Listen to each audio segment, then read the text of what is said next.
میں تو تمہیں یہ بتا سکتا ہوں کہ شہزادی دیوی کی خوشنودی حاصل نہیں کر سکی، مگر بہن کو تلوار سے جیتنا چاہتے ہو تو تمہیں روک نہیں سکتا۔ بیلشازار قہر آلود آواز میں گرجا، ہمارے ہاتھ میں تلوار دیکھ کر بڑے بڑے بہادر عذر تلاش کرتے ہیں، مگر تم نے شمورا کے ساتھ کمرہ تنہائی میں کچھ وقت گزارا ہے اور تمہیں سزا دینے کے لیے یہی غلطی کافی ہے۔ پھر وہ پیچھے ہٹ کر تلوار تولنے لگا اور شمورا چلائی، بھائی بیلشازار، تم بابل کا قانون توڑ رہے ہو، ہماری ضرورت کسی قانون کی پابند نہیں۔ اچانک شہزادی نے اپنا ہاتھ بلند کر دیا، ہم بادشاہ کی رہبر اور رہنما کی حیثیت تم سے درخواست کرتے ہیں کہ مہمان پر ہاتھ نہ اٹھاؤ۔ اپنے عاشق کی جان بخشنا چاہتی ہو جو ہم سے مقابلہ منظور کر چکا ہے، لیکن ہمیں تمہاری درخواست منظور نہیں۔ ہم دیوی کے نام پر حکم دیتے ہیں کہ تلوار پھینک دو۔ ہم تمہارا حکم بھی اسی وقت مانیں گے جب زوجہ و ملکہ بن کر ہمارے پہلو میں بیٹھو گی اور ہمیں اپنے ساتھ تنہائی کا موقع دو گی۔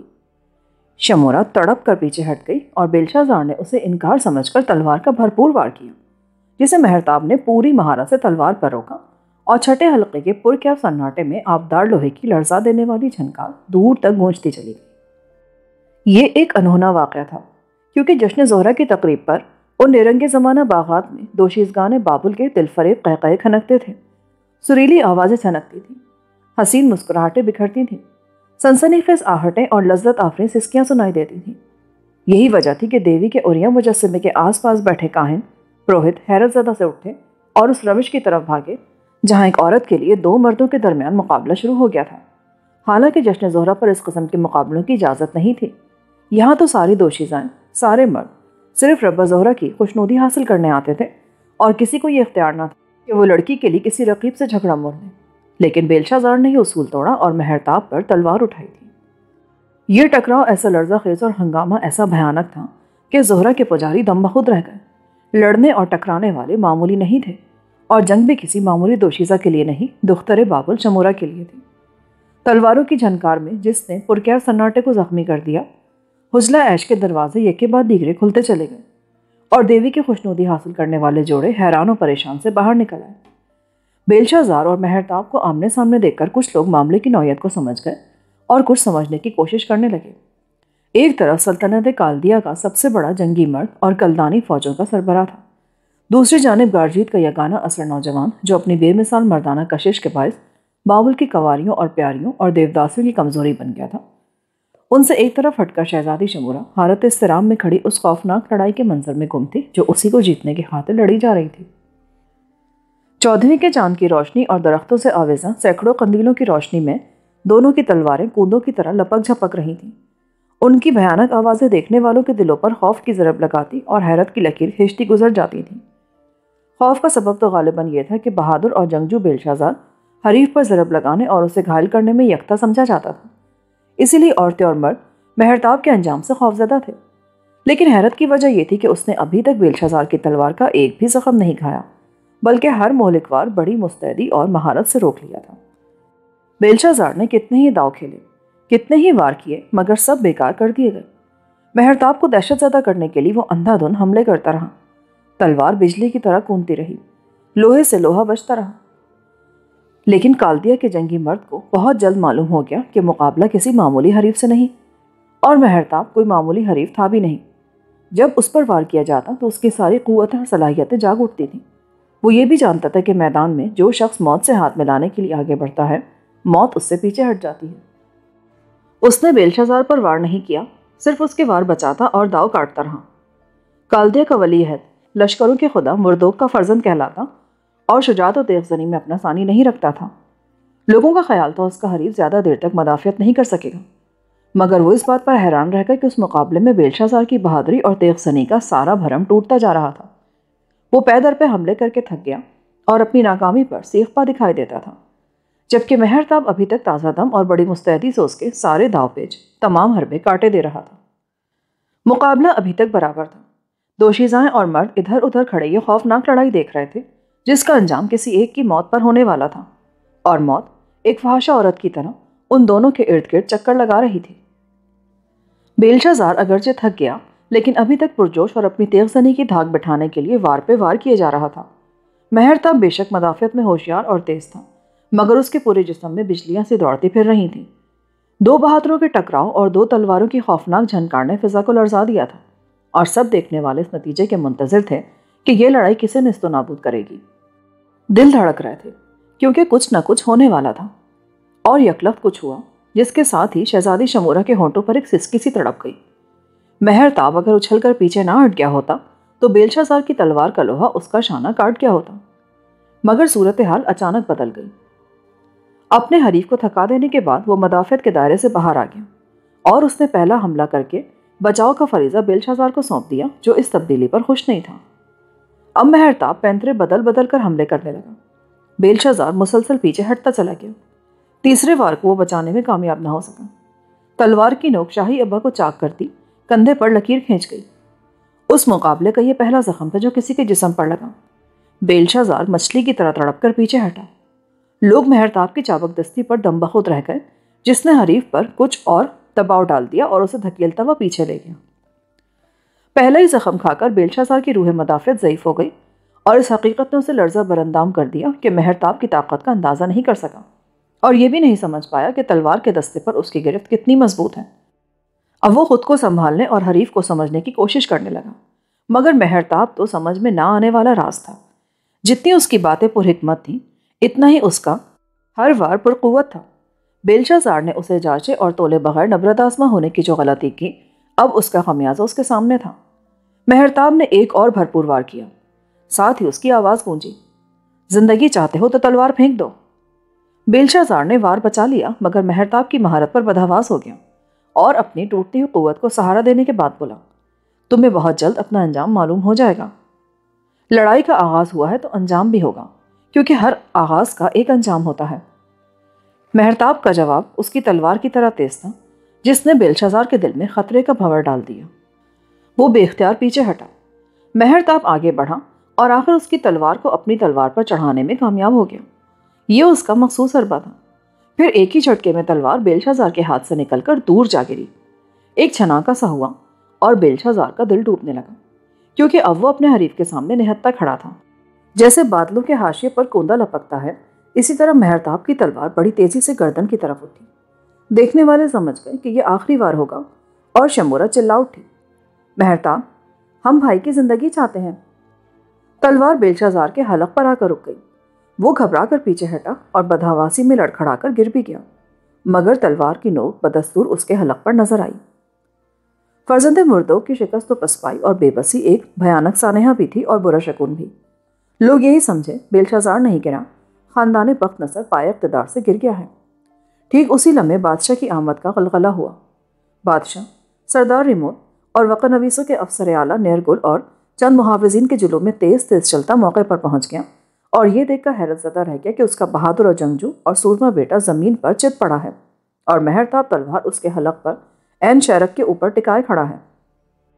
یہ ہولناک منظر کالدیا کے انجام کی خبر دے رہا تھا، مگر بادشاہ نے دل ہی دل میں اس منظر سے مسرت بھی محسوس کی کہ اس کا خود سر ولی ہے کم از کم اس شخص کے مقابلے میں مات کھا گیا جسے وہ شہزادی کے لیے منتخب کر چکا ہے۔ وہ اس کا انتخاب غلط نہیں۔ پھر بادشاہ کو فوراً اپنی ذمہ داری کا احساس ہوا اور وہ بلند آواز میں بولنے لگا، یہ کیا تماشا ہے؟ یہ کیسا اندھیرا ہے؟ جشن زہرہ کی رات تلوار کا کھیل دیوی کو پسند نہیں۔ اس وقت وہ صرف ازالہ دوشیزگی چاہتی ہے، مگر تلوار کس نے چلائی؟ مہرتاب، تم نے؟ ہم دیکھ رہے ہیں کہ بیلشا زار زمین پر پڑا ہے۔ شاید ہمارے بہادر اور جنگجو بیٹے کو دھوکے سے گرا لیا گیا ہے، مگر جو کچھ بھی ہو ہم اس واقعے کی تحقیق کریں گے۔ مہرتاب، تلوار پھینک دو اور ہمارے حضور ادب سے کھڑے ہو جاؤ، اور بیلشا زار تم بھی اٹھو۔ ہم یہ برداشت نہیں کر سکتے کہ ہمارا جنگجو بیٹا چالاکی سے بے بس کر دیا جائے۔ حالانکہ بادشاہ نے اس کی بے بسی پر تھوڑی سی ذہنی آسودگی ضرور محسوس کی تھی۔ مہرتاب نے تلوار حلق سے ہٹا لی، مگر پھینکی نہیں۔ اس اثنا میں بادشاہ شہزادی شمورہ کی طرف متوجہ ہو گیا۔ جانب پدر شمورہ، تمہاری موجودگی میں ہمیں کسی سے کچھ پوچھنے، کچھ سننے کی ضرورت نہیں۔ آج رات تم مہرتاب کی رفیق تنہائی تھی۔ تمہیں بہتر معلوم ہوگا کہ یہ ناخوشگوار واقعہ کیوں اور کیسے رونما ہوا۔ لڑائی کا آغاز کس نے کیا؟ تلوار کس نے اٹھائی؟ نیرگل واقعے کی روداد لکھتا جا رہا تھا تاکہ اسے دفتر شاہی میں محفوظ کیا جا سکے۔ شہزادی نے پہلا بیان دیا، پدر محترم، ہمیں اس حادثے کا گمان بھی نہیں تھا۔ جب ہم مہرتاب کے ساتھ کمرہ تنہائی سے نکلے، بھائی بیلشا زار ہمیں دیکھ کر مشتعل ہو گئے اور مہرتاب کو مقابلے کی دعوت دی۔ ان کے بقول ہم بھی یہی چاہتے تھے کہ ہمارے لیے جنگ ہو اور جو مرد ہمیں جیت لے گا اسی کا ہم پر اختیار ہوگا۔ آپ کی رہبر و رہنما کی حیثیت میں ہم نے بیلشازار کو جھگڑے سے باز رہنے اور تلوار پھینک دینے کے لیے کہا، مگر بھائی نے ہمارا کہا نہیں مانا اور ہمیں جیتنے کے لیے تلوار اٹھائی۔ کیوں رب زہرا کے کاہنوں، تم بھی ہماری آواز سن رہے تھے، سب کچھ دیکھ رہے تھے، اگر ہم نے کچھ غلط کہا ہے تو ہمارے بیان کی تردید کرو۔ بادشاہ کے حکم پر زہرا کے کاہن اور پروہت آگے کو آئے اور سب نے سر جھکا کر شہزادی کے بیان کی تصدیق کی۔ بڑا کاہن عرض گزار ہوا، خداوند، آج جو کچھ ہوا پہلے کبھی نہیں ہوا تھا۔ جشن زہرا کی رات کوئی بھی مرد کسی کنواری کا ہاتھ پکڑ سکتا اور اسے حجلہ عیش میں لے جا سکتا ہے، خواہ وہ شہزادی ہی کیوں نہ ہو۔ دیوی نے یہ حق صرف لڑکی کو دیا ہے کہ وہ کسی ایسے مرد کے ساتھ جانے سے انکار کر دے جسے پسند نہ کرتی ہو، لیکن مرد خواہ ولی عہد یا بادشاہ ہی کیوں نہ ہو، یہ اختیار نہیں کہ وہ کسی لڑکی کو اپنے پسندیدہ مرد کے ساتھ جانے سے روک دے۔ مگر آج دیوی کے فرمان کی توہین ہوئی ہے۔ میرو دیج بیلشازار کلدانی لشکروں کے سربراہ اور فرزند مردوک اور جنگجو ہیں، مگر ربہ زہرا کی برہمی نے ان کی طاقت سلب کر لی اور انہیں اپنے حریف کے سامنے پسپا ہونا پڑا، کیونکہ دیوی اپنی خوشنودی میں مداخلت گوارا نہیں کرتی۔ بڑے کاہن نے بیلشازار کی شکست و پسپائی کا مذہبی جواز مہیا کر کے ایک سنسنی پیدا کر دی۔ لوگ اس استدلال پر چونک گئے۔ خود بیلشازار بھی دیوی کی ناراضگی کے خیال سے گھبرا گیا، کیونکہ کاہنوں میں دین عقد کا حامی مشہور تھا۔ پھر بھی یہ استدلال کسی قدر تسکین کا باعث ثابت ہوا کہ اس کی شکست و ناکامی میں مہرتاب کی قوت بازو کا نہیں بلکہ زہرا کی ناراضگی کا دخل ہے، اور اگر مقابلہ جشن زہرا پر نہ ہوتا تو جیت اسی کی ہوتی۔ بادشاہ نے بھی کاہن کی بات توجہ سے سنی اور سوچا، بیٹے کی دلجوئی کرنے کا اچھا موقع ہے۔ اس نے کاہن کی طرف انگلی اٹھائی، تم ٹھیک کہتے ہو، ہمارے بہادر اور جری بیٹے کو کسی انسانی طاقت نے نہیں، دیوی کی مخفی قوت نے پسپا کیا ہے جو اس سے ناراض ہو گئی۔ بیلشازار، ہم تمہیں مشورہ دیں گے کہ کل ہیکل زہرا میں جا کر دیوی کے حضور نظر پیش کرو تاکہ وہ خوش ہو۔ بیلشازار نے زبان کی بجائے سر کے اشارے سے اپنی غلطی کا اعتراف کیا۔ اسے ہیکل زہرا میں جا کر نظر دینے کا مشورہ پسند آیا۔ شاہ بنو نید اس مقابلے سے فائدہ اٹھا کر جو مہرتاب کے حق میں ختم ہوا، دل کی بات زبان پر لے آیا اور شمورا سے مخاطب ہوا، کیا مقابلہ تمہیں جیتنے کے لیے ہوا تھا؟ بھائی بیلشازار نے یہی کہا تھا کہ وہ ہمیں تلوار کی طاقت سے جیتنا چاہتے ہیں۔ کیوں بیلشازار؟ ولی عہد کو موقع مل گیا کہ اپنی شکست کی تمام ذمہ داری دیوی پر ڈال دے۔ اس نے جواب دیا، خوبصورت عورت کی خاطر مردوں میں ہمیشہ جنگ ہوئی ہے۔ ہم بھی شمورا کو جیتنا چاہتے تھے، مگر مقابلے کے لیے غلطی سے جشن کی رات کا انتخاب کر لیا اور دیوی کی قوت ہمارے خلاف صرف ہوئی، تو ہار جیت کا فیصلہ ہو گیا۔ اب تمہیں اپنی بہن کا خیال ترک کر دینا چاہیے۔ نہیں، ہم شمورا کے لیے ایک بار پھر مقابلہ کریں گے، لیکن وہ مقابلہ ربہ زہرا کی مرضی کے خلاف ہوگا۔ ہم دیوی کے کاہنوں اور پروہتوں سے پوچھتے ہیں کہ وہ کیا کہتے ہیں۔ ربہ زہرا کا شمار ان 7 ستاروں میں ہوتا تھا جنہیں شاہ یوسفر کے عہد میں طریق الوہیت کیا گیا، مگر ہم نے اس کے لیے دیوی کا لفظ بھی استعمال کیا ہے، کیونکہ اردو میں گاڈس یا گاڈ ہیڈ دونوں کے لیے دیوی کا لفظ استعمال ہوتا ہے، حالانکہ معنوی اعتبار سے دیوی اور ربہ میں فرق ہے۔ بڑے کاہن نے اپنے ساتھیوں سے کچھ خسر پسر کی، پھر کہنے لگا، عالی جاں، دیوی کے کاہن اور پروہت یہ کہتے ہیں کہ جب شہزادی شمورا نے مہرتاب کو اپنا رفیق تنہائی منتخب کر لیا تو دونوں دیوی کی پناہ میں آ گئے۔ پھر مہرتاب نے ولی عہد سے مقابلہ بھی جیت لیا اور یہ جیت زہرا کی مہربانی سے ہوئی۔ گویا دیوی یہی چاہتی ہے کہ اب دختر بابل مہرتاب کی زوجہ بنے۔ یہ سنتے ہی بادشاہ نے بیٹے کی طرف دیکھا، بیلشازار، ہم چاہتے ہیں تم بھی دیوی کے فیصلے کو تسلیم کرو اور مہرتاب سے دوستی کا ہاتھ ملاؤ۔ شمورا کا اشارہ پاتے ہی مہرتاب نے تلوار پھینک دی اور آگے بڑھ کر اپنے حریف کی طرف دوستی کا ہاتھ بڑھایا۔ دیکھنے والوں کو مہرتاب کا یہ رویہ اچھا لگا کہ وہ جیت کر بھی دوستی کا طلبگار ہے، مگر بیلشازار نے اس کی دوستی کا ہاتھ مسترد کر دیا اور بڑے تکبر سے بولا، ابھی ہم تمہاری موت اور اپنی بہن کی لگن سے دستبردار نہیں ہوئے، صرف دیوی نے تمہاری زندگی میں چند دنوں کا اضافہ کر دیا ہے۔ یہ کہہ کر وہ غصے سے پلٹا اور ایک طرف نکلتا چلا گیا، شاید باغات معلقہ سے رخصت ہو رہا تھا۔ اس نے بادشاہ کی مرضی، کاہنوں، پروہتوں کی رائے اور دیوی کے فیصلے کو ٹھکرا دیا اور شمورا پر اپنا حق باقی رکھا تھا۔ بادشاہ کے لیے یہ بہترین موقع تھا کہ اپنے خود سر اور سرکش بیٹے کے خلاف زہرا کے پجاریوں اور ان عمائدین سلطنت کی حمایت کرے جو جشن زہرا پر مدعو تھے۔ وہ بلند آواز میں وقع نویسوں کے سردار سے مخاطب ہوا، نیرگل، یہ بات لکھی جائے اور دفتر شاہی میں محفوظ رہے کہ بیلشازار نے زہرا الاسما کے فیصلے سے انکار کر دیا اور ہمارے دوستوں اور دیوی کے کاہنوں کے روبرو ہماری توہین کی۔ نیرگل کا ہاتھ جلدی جلدی حرکت کرنے لگا کیونکہ وہ تنہا تھا۔ پھر بادشاہ اعلیٰ طبقے کی دوشیزاؤں اور اپنے دوستوں سے معذرت کے لہجے میں بولا، ہمیں افسوس ہے تمہارے وصل و نشاط کی کچھ ساعتیں کم ہو گئیں، مگر اس بات کی خوشی ہے کہ آج ایک مرد نے ہماری تنہائی پسند بیٹی کو جیت لیا۔ اب ہم تمہاری خوشیوں کے لمحے مزید کم نہیں کریں گے۔ یہ کہہ کر وہ شہزادی، مہرتاب، ریموت، نیرگل اور محافظوں کی میت میں ایوان خاص کی طرف ہو لیا۔ حسین دوشیزائیں اور ان کے ساتھی مرد دیوی کی خوشنودی حاصل کرنے کے لیے اپنے اپنے حجلوں میں لوٹنے لگے، اور کاہن، پروہت پھر زہرہ کے مجسمے کے ارد گرد جمع ہو گئے۔ انہیں ساری رات دیوی کے قدموں میں بیٹھنا اور وہ چڑھاوے وصول کرنا تھے جو دوشیزائیں اپنی پہلی اور دوسری مسرت کے بعد دیوی کے حضور پیش کرتی تھیں۔ شاہ بنو نیند بیٹی کے ہمراہ ایوان خاص میں چلا گیا، لیکن ریموت نے مہرتاب کو چند لمحوں کے لیے دروازے پر روک لیا اور سرگوشیانہ لہجے میں بولا، عشق زہرہ جمال سے کرتے ہو، جیت شہزادی شمورہ کو رہو، قسمت تم پر مہربان معلوم ہوتی ہے۔ مہرتاب نے الفاظ پر غور کیا مگر سمجھ نہ سکا کہ ریموت نے طنز کیا ہے یا اس کی نیرنگی قسمت پر حیران ہے۔ کچھ سوچ کر جواب دیا، حسن جہاں بھی ہو مجھے اپنی طرف کھینچ لیتا ہے۔ مہرتاب، میں نہیں جانتا یہ سچ ہے یا جھوٹ، مگر کچھ لوگ کہتے ہیں کہ عورت جس مرد کو برباد کرنا چاہتی ہے اس سے محبت کرتی ہے۔ غالباً ریموت کو اشارہ دے رہا تھا، لیکن مہرتاب کا ذہن کسی اور سوچ میں گم تھا۔ وہ بولا، عورت دفتر خفیہ کا حل کرنے والا عقدہ نہیں، عورت کو سمجھنا پوری کائنات کے اسرار کو سمجھنے سے بھی زیادہ مشکل ہے۔ ریموت نے بحث میں الجھنے کے بجائے بات کھولنے کی کوشش کی۔ شاید تم نہیں جانتے کہ آج کیا کر بیٹھے ہو، اور جو کچھ کر بیٹھے ہو اس کا نتیجہ کیا ہوگا۔ میں نتیجے کی پرواہ نہیں کرتا سردار ریموت، جو کچھ ہو چکا تم نے دیکھ لیا، جو کچھ ہوگا وہ بھی دیکھ لو گے۔ تمہیں ایک مشورہ دوں؟ ریموت نے اس کے جواب کا انتظار کیے بغیر پھر کہا، خود کو محفوظ کرنے کی کوشش کرو۔ مہرتاب سمجھا شاید اسے بیلشازار کی طاقت سے وہ خوفزدہ کر رہا ہے، مگر دوسرے لمحے ریموت نے اس کے بازو پر عین اس جگہ ہاتھ رکھ دیا جہاں بازو بند کا نشان تھا۔ تمہارا بازو بند کہاں ہے؟ کیا میرے بازو بند کے متعلق معلومات حاصل کرنا بھی تمہارے فرائض میں شامل ہے؟ اس سوال کے جواب میں پراسرار ریموت نے ایک حیرت انگیز انکشاف کیا۔ جس رات فدیمہ کسبی کو زندہ یا مردہ سولی سے غائب کر دیا گیا تھا، اس رات سولی کے پاس ایک بازو بند پڑا ملا تھا اور دفتر خفیہ کو اس کے مالک کی تلاش ہے۔ یہ کہہ کر ریموت نے اس کے دوسرے بازو پر نظر ڈالی، وہ بھی خالی تھا، اور وہ چپ چاپ آگے بڑھ گیا۔ لیکن مہرتاب کے دل و دماغ پر ایک زلزلہ سا چھوڑ گیا۔